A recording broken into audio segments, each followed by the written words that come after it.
आज हम लोग पढ़ेंगे क्लास थर्ड मैथ का chapter number 4 long and short, जिसका कि हिंदी में मतलब होता है क्या लंबा और क्या छोटा। आज का चैप्टर पढ़ने से पहले हम लोग को ये पता होना चाहिए कि स्केल को हम लोग किस तरीके से यूज़ करते हैं, उससे कैसे देखा जाता है, उसे चीज़ों को कैसे नापते हैं और बाकी सारी छोटी छोटी चीज़ें। तो चलिए पहले मैं आपको स्केल के बारे में समझा देता हूँ अच्छे से, और उसके बाद हम लोग अपना ये चैप्टर आज का पढ़ लेंगे। ये हमारी एक रेगुलर स्केल जो कि आपको बड़े आराम से किसी भी स्टेशनरी पे मिल जाएगी। तो पहले मैं आपको मतलब इससे पहले कि मैं आपको ये बताऊं कि हम लोग स्केल से नापते कैसे हैं, मैं आपको बता देता हूं इसके यूनिट के बारे में, स्केल देखी कैसे जाती है उसके बारे में। तो इसमें आप देख सकते हो कि इस तरीके से कुछ नंबर पड़े हैं हमारे 0 1 2 3 4 5 6 7 8 9 10 11 12 13 14 और 15। तो ये हमारे 15 तक के नंबर पड़े हैं। तो ये जो आप नंबर्स देख रहे हो, मतलब ये जो आप नंबर देख रहे हो, इनको हम cm यानी कि सेंटीमीटर कहते हैं। ठीक है।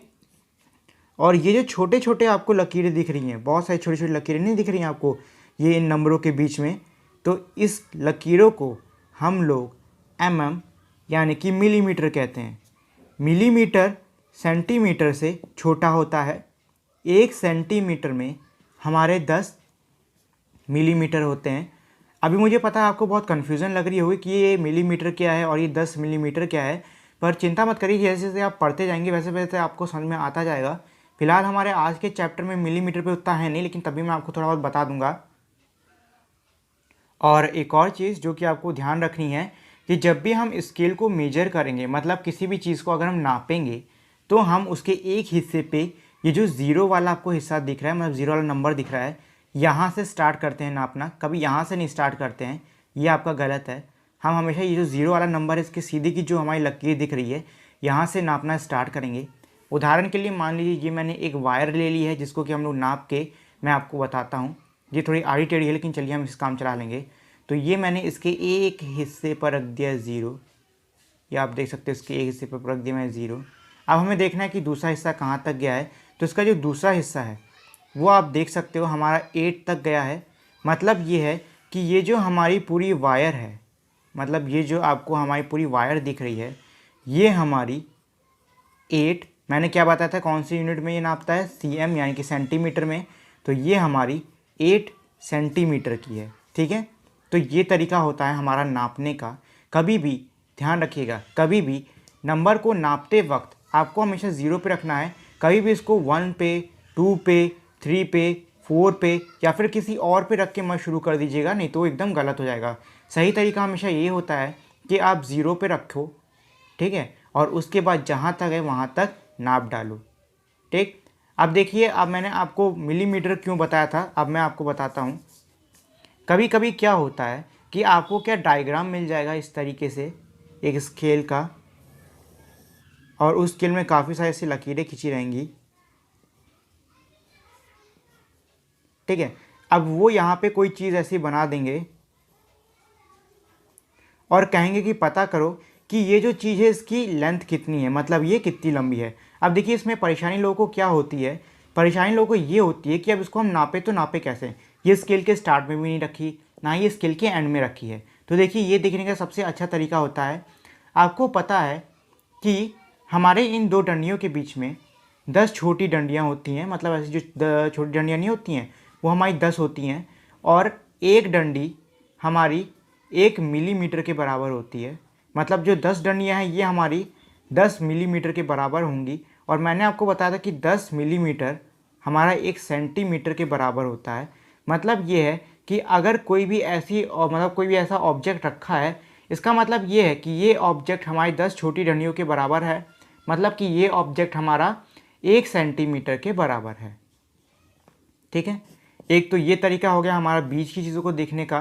नहीं तो इसको जब आप डायरेक्टली देखना चाहोगे तो उससे भी सीख जाओगे। जैसे कि मान लीजिए ये मैं फिर से एक रबड़ ले लेता हूँ। ठीक है, ये हमारी रबड़ हो गई। अब मुझे इस रबड़ को नापना है। अब देखिए कहानी क्या है कि मैं इस रबड़ को 0 पे रख के नहीं नापूंगा, बल्कि मैं इसको मान लीजिए 5 पे रख के नाप ले रहा हूँ। ठीक है। तो ये मैंने रख दिया उसको 5 पे। रुको, इसको थोड़ा मैं इधर कर देता हूँ, ये प्रॉब्लम कर रही है। ये मैंने इसको टिका दिया 5 पे। ठीक। अब देखो ये 8 से थोड़ा ज़्यादा जा रहा है, तो अब आप इसमें ये तो नहीं लिखोगे ना कि ये जो रबड़ है ये हमारी 8 सेंटीमीटर के बराबर है, नहीं। क्यों? क्योंकि हमने 0 से स्टार्ट नहीं किया, हमने कहाँ से स्टार्ट किया है, 5 से। तो चलो 5 के बाद के सेंटीमीटर गिन लेते हैं। तो स्टार्ट किससे करते थे, 0 से। तो हम मान लेते हैं 5 को 0, तो हम 5 के आगे आ जाते हैं। 5 हमारा 0 हो गया, 6 हमारा 1 हो गया, 7 हमारा 2 हो गया, और ये हमारा कहाँ 8 तक गया था, तो 8 हमारा 3 हो गया। मतलब कि हमारी जो रबड़ है वो हमारी 3 सेंटीमीटर की है। मुझे पता है अभी आपको थोड़ा और कंफ्यूजिंग लग रहा होगा कि ये बीच में से मैंने कैसे देख लिया, उसको देख कैसे सकते हैं, पर यकीन मानिए जैसे जैसे आप इस चीज़ को प्रैक्टिस करोगे आपको और अच्छी तरीके से ये आती जाएगी। चलिए मैं आपको एक मिलीमीटर सेंटीमीटर का क्वेश्चन दे देता हूँ, वैसे इसकी कोई ज़रूरत नहीं लेकिन इसके बावजूद मैं दे देता हूँ। अब हमारा ये जो 4 सेंटीमीटर है इसको आपको मिलीमीटर में बदलना होगा। तो देखिए मैंने आपको क्या कहा था कि 1 सेंटीमीटर बराबर होता है 10 मिलीमीटर के। तो 4 सेंटीमीटर हमारा अगर 10 से हम इसको मल्टीप्लाई कर देते हैं, मतलब गुणा कर देते हैं, तो हमारा जो आंसर आएगा वही हमारा मिलीमीटर होगा। यानी कि 4 सेंटीमीटर में हमारे 40 मिलीमीटर्स होते हैं। ठीक है, तो ये तो हो गया सेंटीमीटर से मिलीमीटर में कन्वर्ट करने का तरीका। फ़िलहाल आपको इसकी कोई टेंशन नहीं करनी है, इसका कोई चिंता नहीं करनी है, क्योंकि देखिए ये जो हमारा है ना सेंटीमीटर से मिलीमीटर में कन्वर्ट करने वाला, मिलीमीटर से फिर से सेंटीमीटर में कन्वर्ट करने वाला, ये आपकी हमारी इस क्लास में नहीं है, ये आपकी हायर क्लासेस में है। फ़िलहाल मैंने आपको नॉलेज के लिए बता दिया था सिर्फ। तो वापस चलते हैं हम लोग स्केल के देखने पर ही। तो मैंने आपको बताया था कि स्केल को हम लोग बीच से सामान को कैसे देख लेते हैं और ऊपर से लेकर नीचे तक की सामान को कैसे देख लेते हैं। बस आपको कुछ इसको ध्यान में रखना है, वो है ये कि स्केल को जब भी हम देखना स्टार्ट करेंगे तो हम 0 से शुरू करेंगे। जिस नंबर पर भी रुक रहा है वही नंबर हमारा उतना ही सेंटीमीटर होगा। ये हमारी पहली चीज़ हो गई। दूसरी चीज़, अगर हम 20 से नाप रहे हैं तो हम जिस नंबर से भी शुरू कर रहे हैं उसको हम 0 मान लेंगे, और उसके जितने भी नंबर नीचे तक हमारा जो भी मतलब जो भी चीज़ नीचे तक गई है उसको हम 1 2 3 लिखते हुए जाएंगे, और जो हमारा आखिरी नंबर होगा वही हमारी फाइनल सेंटीमीटर होगा, जो कि मैंने आपकी ये रबड़ वाले केस में आपको बताया था। तो इस तरीके से अब हमें ना सिर्फ स्केल में शुरुआत से नापना आ गया है, बल्कि अब हम किसी सामान को बीच में भी रख के नाप सकते हैं। फिलहाल इन्हीं 2 चीज़ों पे हमारा पूरा चैप्टर है। तो चलिए अब हम लोग अपना ये चैप्टर कर लेते हैं। तो ये आ गए हम लोग हमारे चैप्टर पे वापस। तो चलिए अब मैं आपको ये चैप्टर बता देता हूँ। Chapter number 4, long and short. Lali is selling things at her father's shop. इसका मतलब ये है कि एक लड़की है लाली जो कि अपने पिताजी की दुकान पे कुछ चीज़ें बेच रही थी। A farmer come to buy rope. एक किसान आया एक रस्सी खरीदने के लिए। Can you give me 7 arms of rope. इसका मतलब ये कि किसान ने ये कहा, क्या आप मुझे 7 हाथ जितना लंबा रस्सी जो है होती है वो दे सकती हो। Here is your 7 arms of रोप। तो लाली जो है वो कहती है ये लीजिए, ये रही आपकी 7 हाथ जितनी लंबी रस्सी। But this is only 6 arms long. तो जो किसान है वो कहता है लेकिन ये तो सिर्फ 6 हाथ लंबी है। तो जो लड़की है लाली वो सोचने लग जाती है, why don't you measure your arm with this rope and take 7 times of that length. इसका मतलब ये है कि लाली ये सोच के बोलती है, क्यों ना आप खुद ही इस रस्सी को अपने हाथ से नाप लें और 7 हाथ लंबे जो हिस्सा है, मतलब जो टुकड़ा है उसको अपने साथ ले जाएं। So the farmers measure his arm with the rope and Lali gave him 7 times that much rope. Measure your arm and your mother's arm. What is the difference? इसका मतलब यह है कि किसान ने उसके बाद में जो रस्सी थी वो अपने हाथ के हिसाब से नापी और 7 हाथ लंबी जितनी रस्सी ले गया। अब नीचे इन्होंने एक छोटा सा क्वेश्चन दिया है, उसमें ये कह रहे हैं कि अब आपको अपना और अपनी माँ के हाथ को नापना होगा और इसमें लिखना होगा कि आप दोनों के हाथ में क्या फ़र्क था। तो सीधी सी बात है, आप बच्चे हो तो आपका हाथ छोटा होगा और आपकी जो मम्मी है वो आपसे बड़ी हैं तो उनका हाथ बड़ा होगा। तो देखिए इस पेज में तो इन्होंने हाथ से नापने के तरीके को बताया है। कई जगहों पे क्या है कि हम लोग अब भी हाथ से नाप के चीज़ों को दे देते हैं जो कि हमारी नॉर्मल चीज़ें होती हैं। तो हाथ से भी नापना ये एक मेथड है, एक तरीका है चीज़ों को नापने का। How many in how many steps will Dorji cross the road. इसका मतलब ये है कि ये जो लड़का आपको दिख रहा है इसका नाम है डोरजी। अब आपको ये बताना है कि कुल कितने कदमों में ये जो लड़का ये सड़क को पार कर लेगा। तो देखिए ये आप अपने हिसाब से अंदाजे के हिसाब से इसमें लिख सकते हो। How many cup can be place in a line on this table, मतलब ये है कि इस मेज पर एक लकीर में मतलब सीधी लाइन में हमारे कितने और कप रखे जा सकते हैं। तो जितने भी हों वो आप अपने हिसाब से जैसा आपको सही लगे वैसा कर दो। How many pots can be place to reach the tree branches, इसका मतलब ये है कि यहाँ पे और कितने पॉट रखे जाएं जिससे कि ये पेड़ की टहनी तक पहुँच जाएं। और आखिरी है हमारा how many shirts can be hang on this wire, इसका मतलब ये है कि इस तार पे और कितने शर्ट जो है उनको लटकाया जा सकता है। तो देखिए ये जो चारों ही क्वेश्चन है ये इनके जो आंसर हैं ये हमारे अंदाजे से निकाले जाएंगे, मतलब ये है कि इनके आंसर कोई कंफर्म या फिर पक्के नहीं है, कुछ कम ज़्यादा हो सकते हैं, आगे पीछे हो सकते हैं, चिंता की बात नहीं है। आपको अंदाजे के हिसाब से इन सब के आंसरों को निकालना है। How much is a centimetre, इसका मतलब ये है कि जो नीचे हमारी चीज़ें दी हुई हैं ये कितने सेंटीमीटर की हैं। तो देखिए अब आपको ये सभी चीज़ें मेरे हिसाब से तो नापनी आ जानी चाहिए, क्योंकि मैंने आपको वीडियो के स्टार्ट में ही बता दिया था कि हम लोग स्केल की मदद से चीज़ों को कैसे नापते हैं। और इसमें यही जो आप देख रहे हो लाइनें बनी हुई हैं ये हमारी स्केल ही दी हुई है। तो चलिए सबसे पहले मैं आपके लिए जो छिपकली दी हुई है उसको नाप देता हूँ। तो पहले हम शुरू करेंगे पहली लाइन को छोड़कर। तो हमने पहली लाइन छोड़ के उसके बाद शुरू करते हैं। 1 2 3 4 5 6 7 8 9 10 11 12 13, मतलब जो हमारी छिपकली है वो 13 सेंटीमीटर की है। ध्यान रहे पहली लाइन आपको छोड़ के काउंट करना है, अगर आपने पहली लाइन भी काउंट कर ली तो जो आपको जो आंसर है वो गलत हो जाएगा। हम हमेशा पहली लाइन को छोड़ के ही करते हैं। उसके बाद नीचे हमारा उसी में देख सकते हो एक माचिस की तीली है, आइए इसे भी नाप लेते हैं। पहली लाइन छोड़ के 1 2 3 4, तो ये हमारी 4 सेंटीमीटर की हो गई। इसके बाद नीचे आप देख सकते हो पत्ती है, कलर है और हमारा जो पासा होता है लूडो वाला वो पड़ा हुआ है। और नीचे हमारे कुछ क्वेश्चन दिए हैं, तो चलिए हम लोग क्वेश्चन को देख लेते हैं। The match stick is 4 centimetre long, इसका मतलब ये है कि जो माचिस की तीली है वो 4 सेंटीमीटर लंबी है। जी हाँ हमने निकाल दिया, एकदम सही आंसर उसका। The dice is 1 centimetre from each side, जो डाइस मतलब कि हमारा पासा है वो 1 सेंटीमीटर का है। जी हाँ ये भी हमने निकाल लिया है। The lizard is 30 centimetre long, और जो छिपकली है वो 13 सेंटीमीटर की है, ये भी हमने निकाल लिया है। द लीफ इज खाली जगह सेंटीमीटर लॉन्ग, मतलब ये है कि अब आपको ये जो पत्ती है ये कितने सेंटीमीटर लंबी है ये आपको निकालना होगा। चलिए निकाल लेते हैं।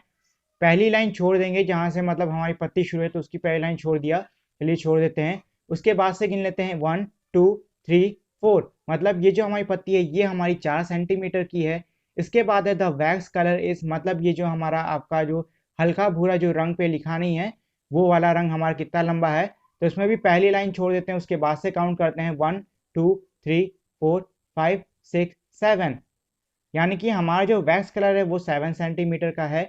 और इसके बाद जो हमारा लास्ट है वो है now look at the scale that you find in A geometry box, how many centimetre does it have, इसका मतलब ये है कि जो आपको स्केल मिलती है ज्योमेट्री बॉक्स में वो कितने सेंटीमीटर की होती है।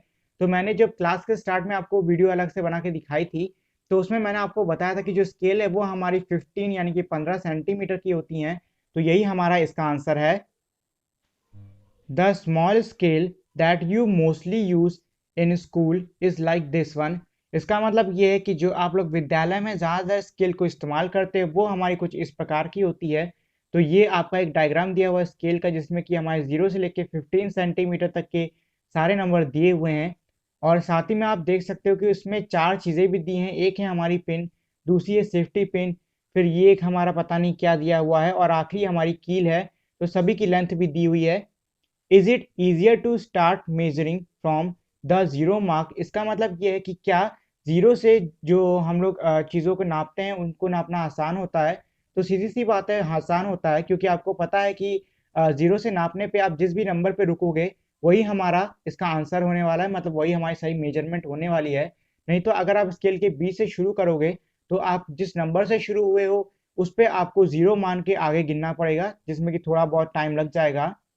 Look at the things drawn near the scale and find out their lengths, इसका मतलब ये है कि जो स्केल के करीब चीज़ें दी हुई हैं आपको इनको देखना है और इनके लेंथ के बारे में पता करना है। तो मैंने जब ये वाला पेज स्टार्टिंग में आपको पढ़ाना शुरू किया था तब मैंने इन सब की लेंथ आपको मतलब बता दी थी कि कौन सी चीज़ क्या है और लेंथ क्या है। What are the little lines on the scale use for, इसका मतलब ये कि जो छोटी छोटी लाइनें दी हुई हैं स्केल पर वो किस लिए, तो मैंने आपको बताया था कि जो छोटी वाली लाइनें होती हैं इनको हम मिलीमीटर कहते हैं, मतलब कि look for things that are about 10 centimetre long. इसका मतलब ये कि अपने आसपास ऐसी चीज़ों को देखिए जो कि तकरीबन 10 सेंटीमीटर लंबी हो, बिटवीन 10 टू 20 सेंटीमीटर लॉन्ग, और जो कि आपकी 10 से 20 सेंटीमीटर तक के बीच की हो, लेस देन 1 सेंटीमीटर लॉन्ग, और वो चीज़ जो कि आपकी 1 सेंटीमीटर से भी छोटी हो तो वो आपके नाखून नाखून हो सकते हैं। Draw some of them here, मतलब जो वो चीज़ें जो आपने ऊपर ढूंढी नहीं है तीन, जो कि एक है हमारी 10 सेंटीमीटर लॉन्ग, दूसरी है 10 से 20 के बीच की, और एक है हमारी 1 सेंटीमीटर से छोटी। तो ये जो सारी चीज़ें आपने ढूंढी हैं उनमें से कुछ चीज़ों को आपको यहाँ नीचे ड्रॉ करना होगा। How big is my hand, इसका मतलब ये कि मेरा जो हाथ है वो कितना बड़ा है। Measure the length of your thumb and your little finger, use the scale on this page. इसका मतलब ये है कि अब आपको अपने अंगूठे और अपनी जो छोटी वाली उंगली है उसको स्केल की मदद से आपको नापना होगा, मतलब जो मैंने अभी आपको स्केल दिखाई थी उसकी मदद से नाप लीजिए। विच इज़ लॉन्गर, थंब और योर लिटिल फिंगर। अब आपको बताना है कि आपकी छोटी उंगली और अंगूठे दोनों में से लंबा क्या है, तो नाप के देखिएगा, जो भी आपको लंबा लगता है वो उसको आपको इसमें लिख देना है। Bring the measuring tape to your class, और जो मेजरिंग टेप होता है उसको अपनी क्लास में लेके आइए।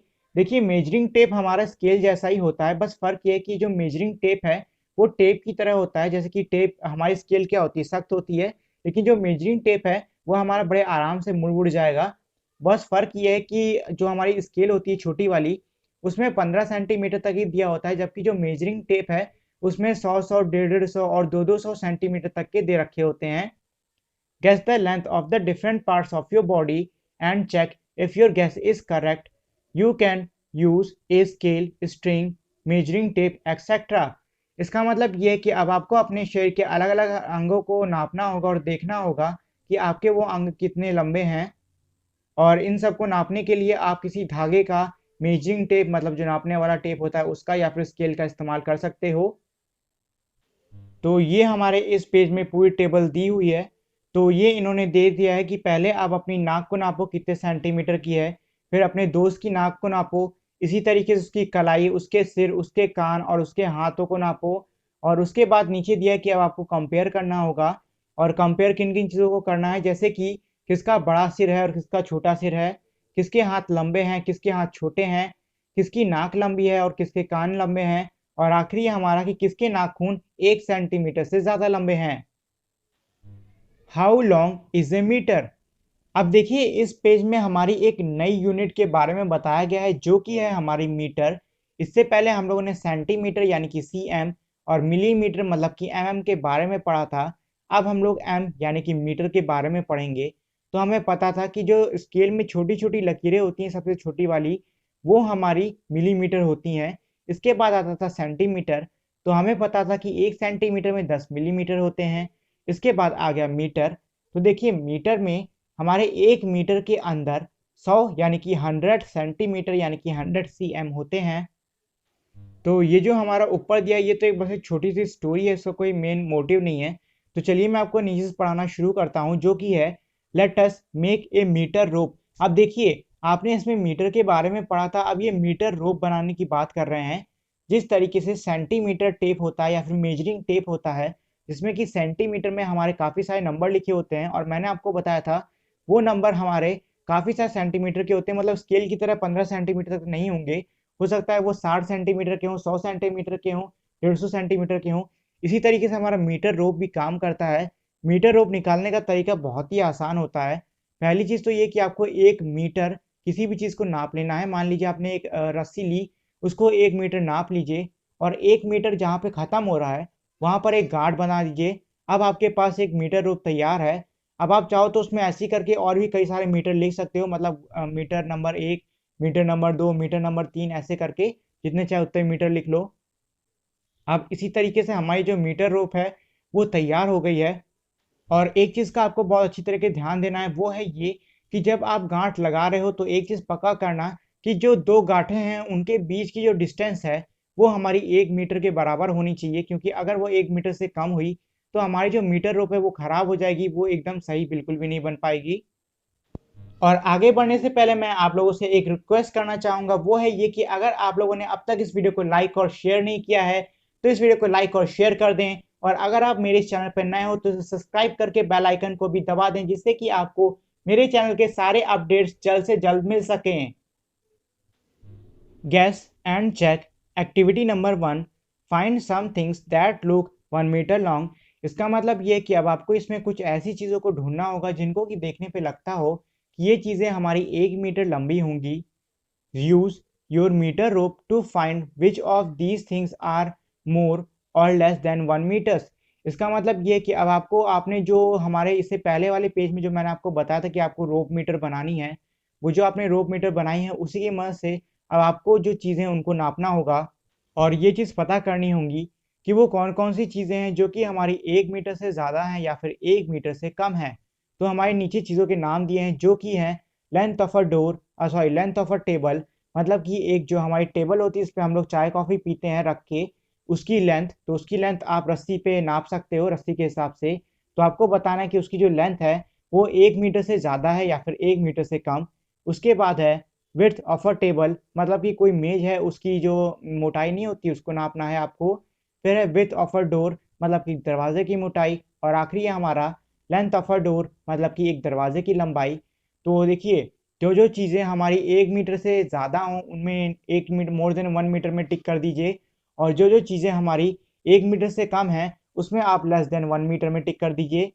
इसके बाद नीचे है activity number 2, some class third children have marked a 1 meter height on a wall of their class.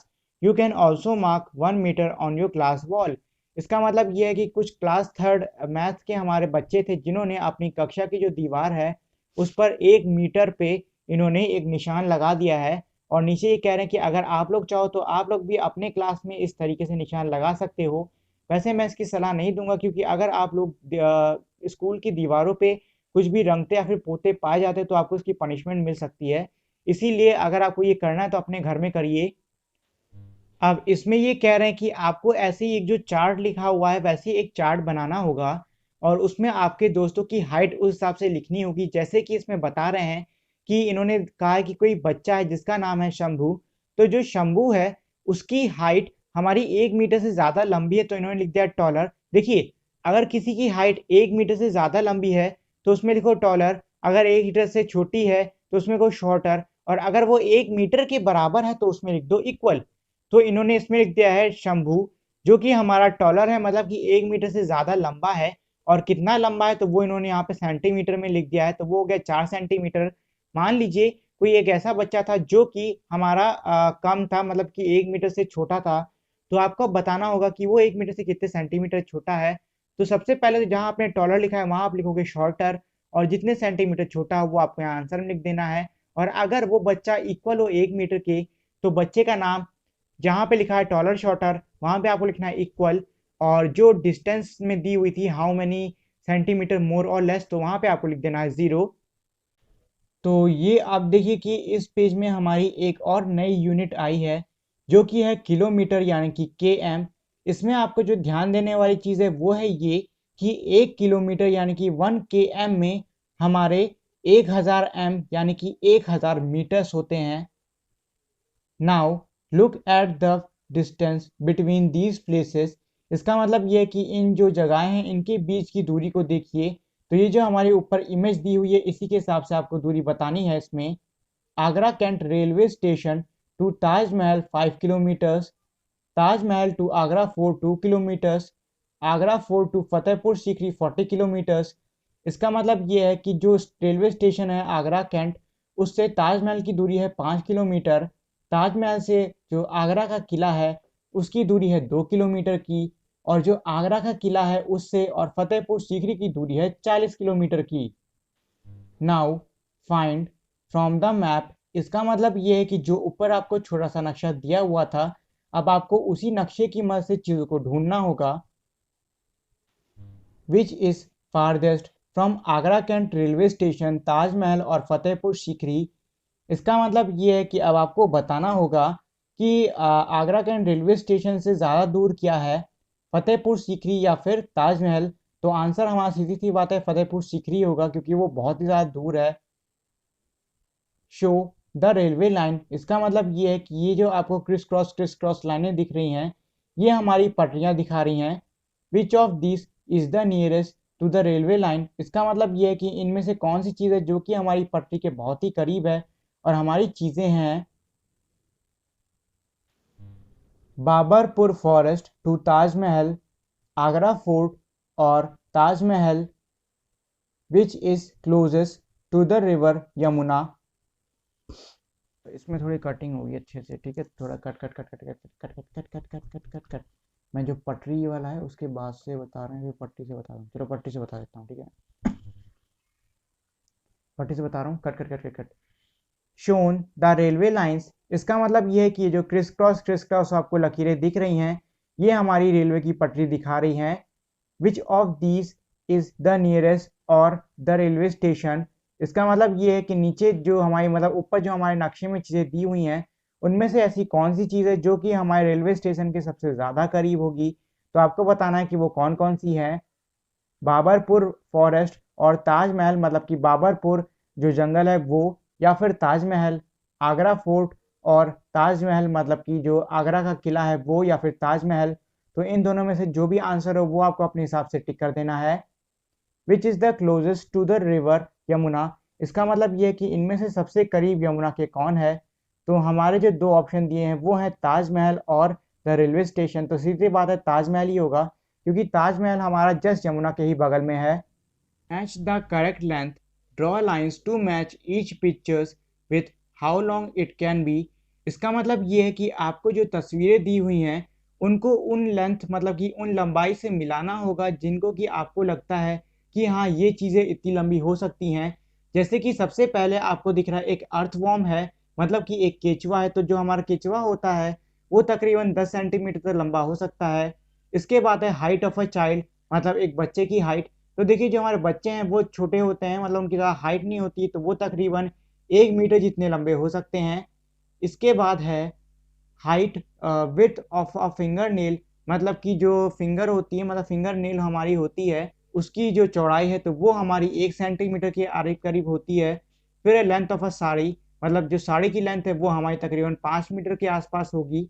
और उसके बाद है distance from home to school, मतलब कि आपका जो रास्ते की दूरी है आपके घर से आपके स्कूल तक की, तो वो हम किलोमीटर में कर सकते हैं, मतलब हो सकता है कि वो 2 किलोमीटर के करीब करीब हो। द लॉन्ग टेल कॉम्पिटिशन, अब देखिए इन्होंने इस क्वेश्चन में क्या किया है कि कुछ जानवर इन्होंने ले लिए हैं जो कि हैं बंदर, सुअर, गाय, हाथी और चूहा। और इसमें से इन्होंने ये कहा है कि अंदाज़ा लगाओ कि सबसे लंबी पूंछ किसकी होगी। अगर कोई कंपटीशन होता है तो उसमें नंबर 1 पे कौन आएगा और नंबर 2 पे कौन आएगा। तो देखिए ये हमारे सामने इमेज दी हुई है, सबकी पूंछ भी उसमें बनी हुई है। अब आपको उन सभी की पूंछों को देखकर ये अंदाज़ा लगाना होगा कि सबसे लंबी पूंछ किसकी होने वाली है, और उसके बाद दूसरे नंबर पे लंबी पूंछ के मामले में कौन आएगा। So that is it for today guys. Thank you for watching this video. Make sure to like, share and subscribe to my channel, and also turn on that bell icon so you won't miss any new updates on my channel. So we will meet again in our next video. Till then, goodbye.